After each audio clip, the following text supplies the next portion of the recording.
Hey everyone, in this video we're going to take a look at chapter 1 of the Road to Latin textbook and look at grammar exercise 2 and explain it. Now grammar exercise 2 is probably the first time, if you're studying Latin using this textbook, the first time that you've been asked to write in Latin.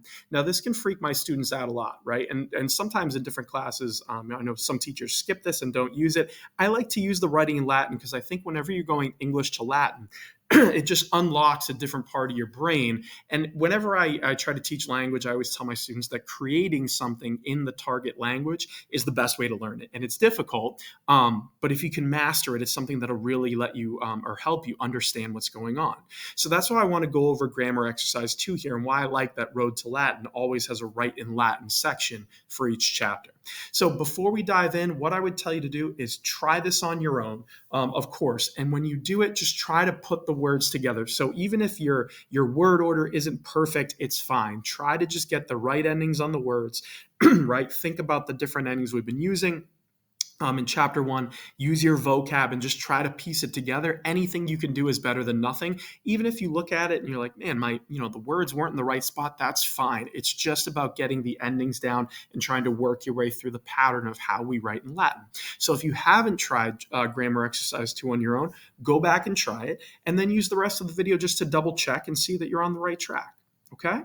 So it starts with this. The first question is saying American schools are large. Now, to do this again, we need to know the vocab, and then we have to think about endings. So American is the adjective describing schools. So we want to start with schools. Now, the word for school in Latin is scola.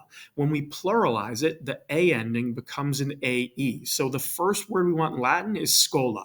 Now, often you see adjectives coming after Latin nouns. So we're looking for the word American here. Since American is describing schools, it's also going to have the AE ending. It'll be Americani, right? This is something we talked about in chapter 1, that if you have a singular noun, we're going to have a singular adjective. And if you have a plural noun, we need a plural adjective. So this is where we're getting scolae Americani for American schools. So that's our subject.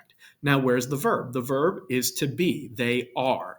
They are is sunt. The nt ending means they, right? And sunt, the first part of it, su, just means they are, right? It's the verb to be. So scolae Americani sunt.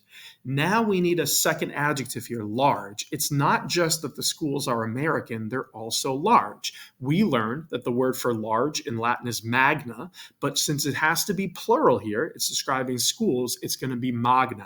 So our first sentence will be scolae Americani sunt magni, right? American schools are large. In number 2, we're trying to say the windows are open. It's the same process. Windows is plural. It'll be fenestrae.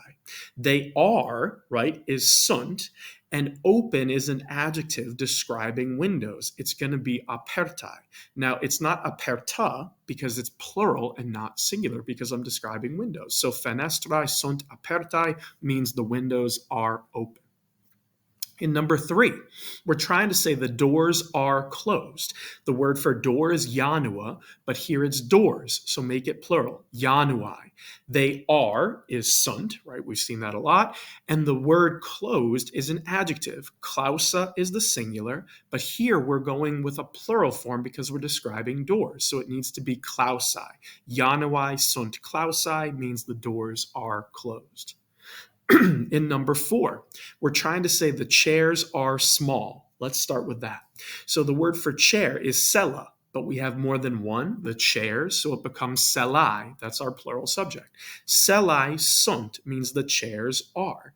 Now the word for small is an adjective, parva, but again, because we're describing a plural noun, we need the plural adjective.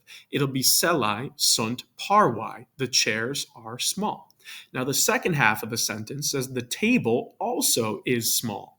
The word for table is mensa, and it's singular, so it'll have the A ending, not AE, because there's only one table.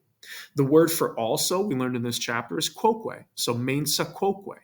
Now, here we have the verb is. Sunt means they are. Est means it is, right? He, she, or it is. So to say the table is mensa est. Quoque just means also. Now we have the word small again, parwa, but because it's describing a table and not tables, it won't be parwai with an AE like it was in the beginning of the sentence, right in the first half. It'll be parwa because it's describing a mensa. So you have celai sunt parwai, mensa quoque est parwa. The chairs are small. The table also is small. Now, in number 5, we're trying to say the teacher is an American woman. The word for teacher is magistra, right? Magistra, rather. So it's singular because there's only one teacher. So magistra ends in an A. The teacher is magistra est. Okay.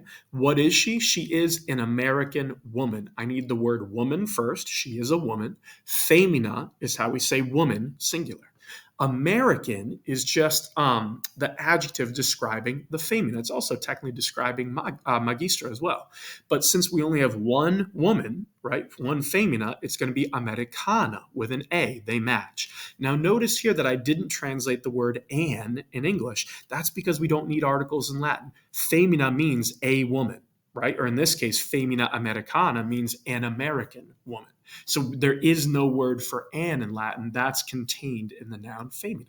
So again, magistra est femina Americana means the teacher is an American woman. In number 6, we're trying to say the girls are not standing or they are not standing up. The word for girl is puella, but here we have girls, so we need to pluralize it. Puellae means the girls. Again, notice that I don't need to translate the article the. Puellae means the girls, okay? The girls, and the verb here is they are standing or they are standing up.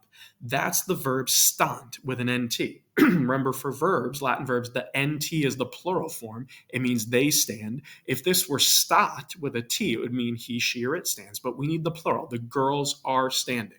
Now we have the word not here. That's the negation. So all we do is put the word known in front of our verb. And instead of saying puellae stant, the girls are standing up, we say puellae non stant. The girls are not standing or they are not standing up. And then we have number 7. We're saying a good student stands or stands up. It means the same thing. So the subject here is the student, and there's only one. So it'll be discipula. Notice how it ends in an A. It's singular. Now we have an adjective, good, describing the student. The word for good is bona. Right? Now, bona is singular because discipula is singular. So discipula bona means a good student or the good student. It means the same thing. Now, we need this good student to stand. Instead of stant, like we saw in number 6, we need the singular version of it. It'll be stat because there's only one student standing up. So discipula bona stat means a good student stands or stands up. And lastly, we have number 8. Now, in number 8, we're trying to say Julia and Cornelia are good pupils. They are good students. So we're just going to convert the names. So they're both individuals, right? They're both singular nouns. So Julia becomes Julia. Cornelia becomes Cornelia. Okay. The word and in Latin is et. So Julia et Cornelia means Julia and Cornelia, right? They're the subject. Now they are, even though those are two individual girls, together they make a plural subject. That's why we're saying they are. Okay, so we're using sunt. So Julia et Cornelia sunt means Julia and Cornelia are. Now, what are they? They're students. So the word student or pupil in this example is discipula. But because there's more than one of them, I need to use the plural form. It will be discipulae. Okay, and the last thing we have here is the adjective good. They're not just students, they are good students. Bona means good, but when it's plural, it's describing more than one student in this case. It needs to be bonae. So when you put it all together, you can say Julia et Cornelia sunt discipulae bonae, and it would mean Julia and Cornelia are good students or they are good pupils. Okay. If you have any questions at all on how that works, feel free to put them in the comments below. Like I said, this might be your first time trying to write English into Latin, right, or convert it or translate it. That's very difficult. So whatever you came up with is always a good first start. Use the video to just sort of fine tune your translation. Think about the word order, but the really important